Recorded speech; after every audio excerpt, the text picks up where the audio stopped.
நான் சுமப்பதினால் இதயமும் கருவறைதான். மனதால் நானும் அன்னையே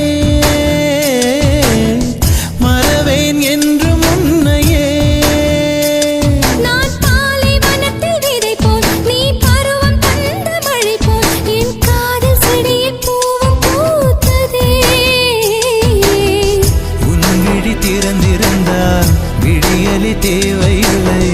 உன்னை நான் துறந்திருந்தால் உயிரது சொந்தமில்லை. இத்தனையும் இனி கிடைக்குமா? கிடைக்கும் கிடைக்கும், நான் கூட சொல்கிறேன். அழகே பிரம்மனிடம் மனு கொடுக்க போயிருந்தேன்.